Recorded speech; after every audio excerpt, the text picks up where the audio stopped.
Good morning. So, இப்போ ஜியாகிரஃபியில் second lesson பார்க்குறோம். First lesson ஏற்கனவே பார்த்துருப்பீங்க. ஸோ அதிலேருந்து வரக்கூடிய கண்டினியூஷன் தான் செகண்ட் லெசனில் இருக்குது. It is lithosphere. 4 sphere study பண்ணியிருக்கீங்க இல்லையா? அந்த 4 ஸ்பியரில் ஃபஸ்ட் லெசன்லேயே லித்தோஸ்பியர் ஃபஸ்ட்டு பார்ட் பார்த்துருப்பீங்க. ஸோ செகண்ட் லெசனில் ஜியாகிரஃபியோட லித்தோஸ்பியரில் செகண்ட் பார்ட், ஓகேவா? அந்த செகண்ட் பார்ட்டில் எண்டோஜெனடிக் ப்ராசஸ் அப்படிங்கிற ஒரு டாபிக் தான் இப்போ பார்க்க போகிறோம். ஸோ இந்த இன்ட்ரடக்ஷன் சொல்லணும்னா இதில் என்ன இருக்குது அப்படின்னா, ஃபஸ்ட்டு வந்து dynamic system of underground அப்படின்னு சொல்லலாம். அதாவது அண்டர் கிரவுண்டில் நடக்கக்கூடிய வேரியஸ் சேஞ்சஸ், மேலே நடக்கக்கூடிய சேஞ்சஸ் நம்ம பார்க்கலாம். ஸோ அண்டர் கிரவுண்டில் நடக்கக்கூடிய அந்த சேஞ்சஸ் வந்து நம்மளால் பார்க்க முடியாது. அதனால வரக்கூடிய எஃபெக்டை வேணுமா நம்ம உணரலாம், ஓகேவா? இப்போ எர்த் குவாக் வருதுன்னா எர்த் குவாக் அண்டர் கிரவுண்டில் தான் வரும், ஓகேவா? அதோட எஃபெக்ட் தான் மேலே நமக்கு எல்லாமே ரியாக்ட் பண்ண முடியாது. அதே மாதிரி சுனாமி, அண்டர் கிரவுண்ட் வாட்டர்னா ஓஷன் வாட்டர் இருக்குல்லையே, அந்த ஓஷன் வாட்டரில் வரக்கூடியது. ஸோ இது மாதிரி அண்டர் கிரவுண்டில் நடக்கக்கூடிய சேஞ்சஸை வந்து நம்மளால் எதுவுமே பார்க்க முடியாது. ஸோ அந்த சேஞ்சஸ் பற்றி தான் உங்களுக்கு கொடுத்துருக்காங்க, ஓகேவா? கண்டினியூஸாக ப்ராசஸ் நடந்துகிட்டே இருக்கும். ஸோ அதில் ஒரு அளவுக்கு மேலே போகும்போது அந்த ப்ராசஸை அதால் டைஜஸ்ட் பண்ண முடியாமல் தான் ஃபோலாக வெளியில் நமக்கு வருது, ஓகேவா? ஸோ அதில் வந்து 2 டைப் அப்படின்னு சொல்லலாம். அதாவது இன்டர்னல் ப்ராசஸ், எக்ஸ்டர்னல் ப்ராசஸ். இதுவும் இன்டர்னல் ப்ராசஸ் அப்படிங்கும்போது நம்ம என்ன சொல்கிறோம்னா, இந்த சோலார் எனர்ஜியாலேயே கிராவிடேஷன் ஃபோர்ஸாலேயே நடக்கக்கூடியது இன்டர்னல், ஓகேவா? இது உள்ள நடக்கும், ஓகேவா? Underground. அதே இன்னொன்று எக்ஸ்டர்னல் ப்ராசஸ் வந்து நம்ம எதுக்கு மேலே தெரியக்கூடியது. So outcome of earth's internal heat, அதில் நடக்கக்கூடிய நமக்கு மேலே இருக்கக்கூடிய அந்த அடியில் எர்த்தோட ஹீட் ஜாஸ்தி ஆயிடுச்சுன்னா, ஸோ அதனால் நமக்கு என்ன அவுட்கம் கிடைக்கும் அப்படிங்கிற இந்த 2 ப்ராசஸை வச்சு தான் உங்களுக்கு இந்த லெசன் ஃபுல்லாகவே கொடுத்துருக்காங்க, ஓகேவா? ஸோ இன்ட்ரோடக்ஷன் இதுதான். அதாவது எண்டோஜெனடிக் ப்ராசஸில் 2 ப்ராசஸ் தான் உங்களுக்கு லெசன், பெரிய லெசனாக இருக்குது. ஸோ இது ஃபஸ்ட்டு பார்த்தீங்கன்னா எண்டோஜெனடிக் ப்ராசஸ் டிவைடட் இன்டு 2 அப்படிங்கிறது இங்கே கொடுத்தோம். அதாவது இது வந்து intro, that is internal process, external process அப்படிங்கிறது. பட் எக்ஸ்ட்ரோஜெனடிக் ப்ராசஸ் அப்படிங்கும்போது இதுவும் டிவைடட் 2 தான். என்ன அப்படின்னா வெதரிங் மாஸ் மூமெண்ட், ஓகேவா? வெதரிங் மாஸ் மூமெண்ட், வெதரில் என்னென்ன சேஞ்சஸ் வருது, அதனால என்ன ஏற்படுது, வாட் ஆர் த மவுண்டைன்ஸ் இருக்குது, எல்லாமே நமக்கு இருக்கு இல்லையா? ஃபுல்லாக நேச்சர். நெக்ஸ்ட் வந்து கிராடேஷன். இட் இஸ் கிராடேஷன் அப்படிங்கிறது என்ன அப்படின்னா இந்த டிகிரடேஷன், அக்ரடேஷன் அப்படின்னு 2 டைப் இருக்கும். அதுலேருந்து வரக்கூடியது தான் இது கிராடேஷன். அதே மாதிரி வெதரிங் அப்படிங்கும்போது அதில் உங்களுக்கு 3 சேஞ்சஸ் இருக்கும். Physical, chemical, biological. 2 மார்க் கொஸ்டினில் what is called physical, what is called chemical, what is called biological அப்படின்னு கொஸ்டின் கேட்பாங்க. ஸோ இது மாதிரி ரிலேட்டி. நெக்ஸ்ட் வந்து ஃபிசிக்கலில் பார்த்தோம்னா அதில் 3 எஃபர்ட் இருக்கும். ஃபஸ்ட்டு வந்து எக்ஸ்ப்ளடேஷன், செகண்ட் வந்து granular disintegration, third one block disintegration அப்படின்னு இது தனித்தனியாக ஒன்று. இதில் இருக்கிறது வெதரிங் மாஸ் மூமெண்ட் அப்படிங்கிறது தனித்தனியாக பார்க்கணும், ஓகேவா? இந்த 3யும் பார்க்கணும், ஒன்னொன்று இருக்கக்கூடிய சப் டாபிக் பார்க்கணும். அதுக்கப்புறம் கெமிக்கல் வெதரிங் பார்ப்போம், பயாலஜிக்கல் வெதரிங் பார்ப்போம், கிராடேஷன் பார்ப்போம், ஓகேவா? ஸோ இப்போ ஃபஸ்ட்டு நம்ம பார்க்க போகிறது weathering. So what is weathering? வெதரிங்னு நம்ம என்ன சொல்லுவோம், எதை வெதரிங் சொல்கிறோம் அப்படின்னா டீகம்போஷன் வித் டிஸ்இன்டெகிரேஷன். இது 2 தான் நம்ம எர்த்தில் நடக்கக்கூடிய இந்த 2 விஷயங்களை தான் வெதரிங் சொல்லுவோம். எல்லா சேஞ்சஸும் வருது இல்லையா?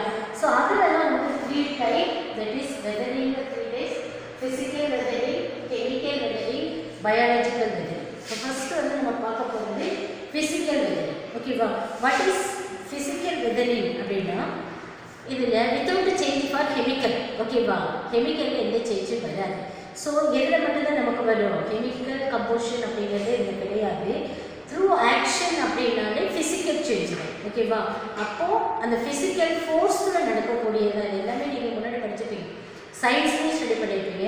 ஸோ ஃபிசிக்கல் ஃபோர்ஸால் வரக்கூடியது தட் இஸ் ஃப்ரீசிங் அண்ட் ராக்கோட டே நைட்டு, மார்னிங் நைட் ஃபுல்லாகவே, மார்னிங் இருந்து டே நைட் ஃபுல்லாகவே நடக்கக்கூடிய தட் இஸ் இதில் என்ன சொல்கிறேன், நைட் அண்ட் டே சொல்லணும், ஓகேவா? அதுலேருந்து நடக்கக்கூடிய ப்ராசஸ் எல்லாமே that is called physical weathering. So இந்த ஃபிசிக்கல் வெதரிங் அப்படிங்கிறது எதன் மூலமாக சொல்லலாம், exfoliation, block disintegration, exofoliation, black disintegration. Next வந்து granular granular, that is disintegration.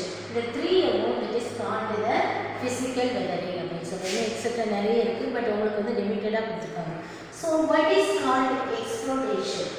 இப்போ எக்ஸ்ப்ளோரேஷன் எப்படின்னா ஆல்டர்னேட்டாக ஹீட்டிங் நமக்கு இருக்கும் இல்லையா. இப்போ மார்னிங் பார்க்குறோம் ஹீட் கூலாக இருக்கும், ஆஃப்டர்நூன் பார்க்குறோம் ஹீட்டாக இருக்கும். ஸோ இது மாதிரி ஹீட் அண்ட் கூல் இது ரெண்டுமே ரவுண்டடாக வருது அப்படின்னா தட் இஸ் ராக் சர்ஃபேஸ். நமக்கு பக்கத்தில் ஒரு ராக் இருக்குது, தட் இஸ் பெருமாள் மலை. ஸோ இந்த ராக் சர்ஃபேஸில் இருக்கிறது மட்டும்தான் கூல் அண்ட் ஹீட் மாறி மாறி வரும். ஓகேவா? ஸோ இது மாதிரி இருக்கக்கூடியது தான் தட் இஸ் என்ன லேயர் மாதிரி இருக்குது. எப்படி இதுக்கு எக்ஸாம்பிள் சொல்லலாம், ஆனியன் பார்த்துருக்கோம் இல்லையா. மேல் தோலை உரிச்சோம்னா அடுத்த தோல், அடுத்த தோலை உரிச்சோம்னா அடுத்த தோல், ஃபுல்லாக தோலாகவே வரும், லேயர் லேயராக வரும் இல்லையா. So likewise the onion shape, இந்த ஆனியன் மாதிரி இருக்கக்கூடியதான் இந்த எக்ஸோஃப்ளோரேஷன். ஓகேவா? ஸோ இதை அண்டர்ஸ்டாண்ட் ஆகுது உங்களுக்கு. அதே மாதிரி இதோட ஷீட்டிங் அண்ட் ஷட்டரிங் அப்படிங்கிறது அதர் ஃபார்ம் ஆஃப் த எக்ஸோஃப்ளோரேஷன். இது எப்படி இருக்குன்னு அந்த இருக்கு பாருங்கள். இது மாதிரி தான் லேயர் லேயராக இருக்கும். உங்கள் புக்கில் பேஜ் நம்பர் 167 இருக்கும் இது மாதிரி இருக்கக்கூடிய லேயர்ஸ். ஓகேவா? நெக்ஸ்ட் நம்ம பார்க்குறது தட் இஸ் கிரானுலர் டிசின்டெகிரேஷன். கிரானுலர் டிசின்டெகிரேஷன் இதுக்கு என்ன சொல்கிறேன் அப்படின்னா, இது வந்து கிளிஸ்டரிங் இருக்கும் இல்லையா, அது என்ன சொல்லலாம், தட் இஸ் உப்பெல்லாம் பார்த்துருக்கோம் இல்லையா, அது மாதிரி சொல்லலாம். இன்னொன்று வந்து கிறிஸ்டலின் ராக்கில் தான் இதை மெயினாக சொல்லுவாங்க. அந்த கிரைன்ஸ் மாதிரியும் இருக்கும்.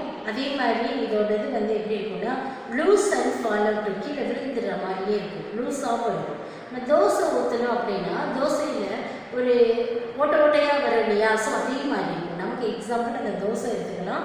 அந்த தோசையில் இருக்கக்கூடியதான் எப்படி அப்படின்னா டெம்ப்ரேச்சர் அண்ட் ஃபாரஸ்ட் ரெண்டும் இருக்கிறனால இது மாதிரி ஒரு இதில் இருக்கிறோம், தெரியுதுங்களா.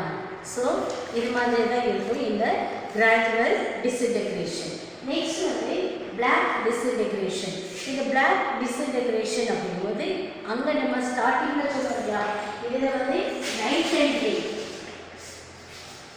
பட் இதில் டே அண்ட் நைட் ரெண்டுக்கு என்ன வித்தியாசம் அப்படின்னா இந்த ப்ராசஸ் மெயின் வந்து நைட்டில் நடக்கும், இந்த ப்ராசஸ் மெயின் வந்து டேவில் நடக்கும். அதுதான் அந்த மாதிரி மாற்றி கொடுக்குறோம். ஸோ இது மாதிரி நடக்கக்கூடிய அந்த டைமிங்கில் தான் இதோட ஸ்ட்ரீட்ஸ் ஜாயிண்டடாக இருக்கக்கூடிய ராக்கோட ரிசல்ட் வந்து கிடைக்கும். That is called the rock disintegration. So உங்கள் புக்கில் வந்து page number 168 hard question fact question கொடுப்பாங்க. அதை கொஞ்சம் ரீட் பண்ணி பாருங்கள். தெரியலன்னா சர்ச் பண்ணி அதோட ஆன்சர் கண்டுபிடிச்சி எனக்கு இன்ஃபார்ம் பண்ணுங்கள். நெக்ஸ்ட் வந்து கெமிக்கல் வெதரிங். ஓகேவா? ஸோ இந்த கெமிக்கல் வெதரிங் அப்படிங்கும்போது இது டீகம்போசிஷன் ஆஃப் த ராக் அப்படின்னு சொல்லலாம். ராக்கில் நடக்கக்கூடிய டீகம்போசிஷனால் வர்றது தான் கெமிக்கல் வெதரிங். இதில் வந்து ஹையாகவும் இருக்கும், ஹாட் இருக்கும், ஹியூமிடிட்டி இருக்கும். இந்த ரீஜன் எல்லாமே நம்ம வெதரிங் ரீஜனில் வரக்கூடிய. ஸோ இந்த ரீஜன் தான் இருந்துச்சு அப்படின்னா எந்தெந்த பிளேசஸ்னால் டிராஃபிக்கல், சப்டிராஃபிக்கல், இன்னொன்று என்ன சொல்ல ஈக்குவேட்டோரியல், இந்த 3 மெயின் இதில் தான் நடக்கும். சப்டிராஃபிக்கல் ரீஜன், டிராஃபிக்கல் ரீஜன், ஈக்குவேட்டோரியல் ரீஜன், இந்த 3 ரீஜனும் எப்படி இருக்கோ அதை பொறுத்து தான் அந்த ஜோன்ஸில் மட்டும்தான் இந்த கெமிக்கல் வெதரிங் நடக்கும். ஸோ இதில் வந்து ஆக்சிடேஷன் என்னென்ன process, what are the process அப்படின்னா 2 மார்க் கேட்பாங்க. Oxidation, carbonation, solution, hydration. Oxidation, solution, carbonation, hydration. So இந்த ப்ராசஸ் தான் இதில் நடக்கும். மெயின் பார்த்தீங்க அப்படின்னா கெமிக்கல் வெதரிங் அப்படின்னா வாட் இஸ் கால்டு இதெல்லாமே ஏஜென்ட், வெதரிங்கோட ஏஜென்ட், இட் இஸ் கெமிக்கல் வெதரிங்கோட ஏஜென்ட் இந்த நான் 4 சொன்னது. ஸோ இதில் வந்து வெதரிங் அப்படின்னாலே வாட் இஸ் கெமிக்கல் வெதரிங்னா oxygen, carbon dioxide, hydrogen and water. So இதில் நடக்கக்கூடிய process which is chemical weathering. Next வந்து ஆக்சிடேஷன்.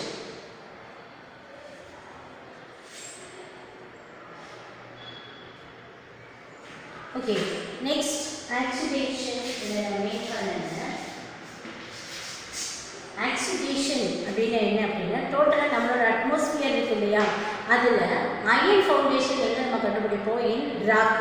ஸோ அந்த ஃபவுண்டேஷனில் அயன் ஆக்சிடேட் இருக்கு இல்லையா, அந்த அயன் ஆக்சிடேஸ் வந்து லீட் ஆகிருக்கும். ஓகேவா? அந்த ப்ராசஸில் ரஸ்டிங், ஏற்கனவே 8th ஸ்டாண்டர்ட் ஸ்டடி பண்ணியிருப்பீங்க. Iron, that is rusting iron, process of air water. So இது எல்லாமே ரியாக்ஷன் ஆகி என்னவா கிடைக்கும் அப்படின்னா ஆக்சிடேஷனாக கிடைக்கும். that is called the oxidation. that is weathering ராக்கில் கிடைக்கக்கூடிய விஷயம். நெக்ஸ்ட் வந்து கார்போனேஷன். கார்போனேஷன், இந்த கார்போனேஷன் அப்படிங்கிறது வாட்டரோட mixation, mixed of water. That is நம்ம சரௌண்டிங்கில் அட்மாஸ்பியரில் இருக்கக்கூடிய மிக்ஸ்டு ஆஃப் வாட்டர் அப்படின்னா அது என்னென்ன இருக்கும்? Carbon dioxide forming carbon oxide ரெண்டுமே இருக்கும். ஸோ இந்த கார்பனேஷன் அப்படிங்கிறது கேவில் கிடைக்கக்கூடியது. லைம்ஸ்டோன் ரீஜன், லைம்ஸ்டோன் எங்கெல்லாம் இருக்கோ அந்த பகுதியில் கிடைக்கக்கூடியது. That is called the carbonation. Next one solution. So solution அப்படிங்கும்போது ப்ராசஸ் நடந்துட்டு இருக்குது இல்லையா? இப்போ கெமிக்கல் வெதரிங் ப்ராசஸ் நடந்துட்டு இருக்கும்போது அதில் டிசால்யூஷன் அப்படிங்கிறது எதில் நடக்கும்னா ராக்ஸும். ஸோ அந்த வாட்டர் ரிசல்ட் தான் லூசிங்காகவும் ராக் பார்ட்டிகிள்ஸ்லையும் இருக்கும். That is called the solution. Next வந்து ஹைட்ரேஷன். Next hydration. ஸோ இந்த ஹைட்ரேஷன் அப்படிங்கும்போது வாட்டர் அப்சார்ப்ஷன் ஆகும் இல்லையா? அதில் இருந்து mineral structure, chemical, rock enlarge. So இதோட சைஸ் வந்து சேஞ்ச் இன்ட்டு ஹுமிடிட்டி அப்படின்னு டோர்னடோ ஹுமிடிட்டி படிச்சிருக்கோம் இல்லையா? அந்த ஹுமிடிட்டி மாதிரி இருக்கும். That is called the development of the hydration அப்படின்னு சொல்லலாம். நெக்ஸ்ட் வந்து biological weathering. So biological weathering அப்படிங்கும்போது நமக்கு எல்லாருக்குமே தெரியும்.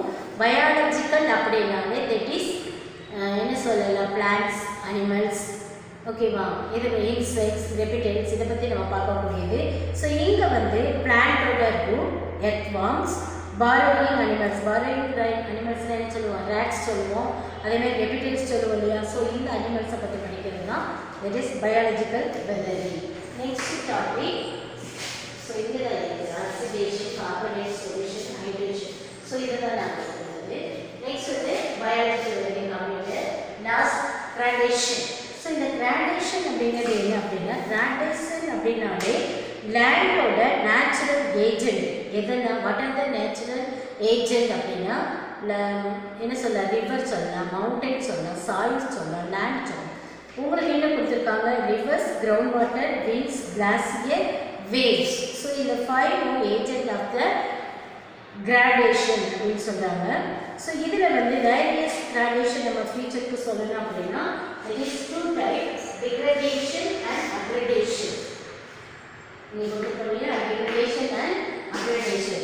ஸோ what is aggradation அப்படின்னா லேண்ட் ஃபார்மோட நேச்சுரல் ஏஜென்ட். ஸோ ஏற்கனவே நம்ம சொல்லியிருக்கோம் what are the natural agent அப்படின்னு ரிவர், கிரவுண்ட் வாட்டர் என்ன சொல்லியிருக்கோம் இல்லையா? ஸோ நேச்சுரல் ரிவர் அப்படிங்கிறது லேண்ட் ஃபார்மோட நேச்சுரல் ஏஜென்ட். அதேமாதிரி டிகிரடேஷன் அப்படிங்கிறது என்னென்னா லேண்ட் சர்ஃபேஸ். ஸோ இது ஏஜென்ட் ஆஃப் த லேண்ட், இது லேண்ட் சர்ஃபேஸ். அதுதான் என்னன்னு சொல்லணும்னா டிகிரடேஷன் ஈக்குவலுக்கு இட் இஸ் எரேஷன். எரேஷன் அப்படிங்கிறது நடக்கக்கூடியது plus transportation plus deposition. So that is called the degradation. So இது ரெண்டுமே அக்ரடேஷன் அண்ட் டிகிரடேஷன். எல்லாத்துலேயும் புக்கை ரீட் பண்ணி பார்த்தா மட்டும்தான் கரெக்டாக இருக்கும். ஒவ்வொன்றையும் ஒவ்வொரு கொஷின். நெக்ஸ்ட் வந்து agent of the gradation. So இது கிராடேஷனோட ஏஜென்ட். ஸோ நம்ம ஏஜென்ட் சொல்லும் போதே என்னென்ன சொல்ல மாட்டோம்? ஏஜென்ட் சொல்லுவோம். River, ground water, wind, glacier, waves சொல்லுவோம். ஓகேவா? ஸோ இங்கே ரன்னிங் வாட்டர் அப்படின்னா எது running water? It is river. Running water means that is river, போய்கிட்டே இருக்கக்கூடிய வாட்டர். ஸோ இது வந்து லேண்ட் ஃபார்மேஷன் தானே, லேண்டில் தானே இந்த ரிவர், இது வேறு எங்கேயும் கிடையாது இல்லையா? ஸோ இதோட ரன்னிங் வாட்டர் அப்படின்னாலே நம்ம எந்த கிராடேஷன் எடுத்துக்கிறோம்? That is agent of the gradation, other agent, natural other agent of the gradation. So இதில் லேண்ட் ஃபார்ம் இருக்கும், மவுண்டைன், பிளாட்டியூ எல்லாத்துலேயுமே இருக்கும். இப்படி தானே கிளாசியர்ஸ், அதே மாதிரி ஸ்ப்ரிங்கிள், லேக்ஸ் எக்ஸெட்ரா. இது எல்லாமே that is course of the gradation, that is the agent of the gradation. Okay va? Next, course of the river. So in the river சொல்றோம் அப்படின்னா the river ஓட course.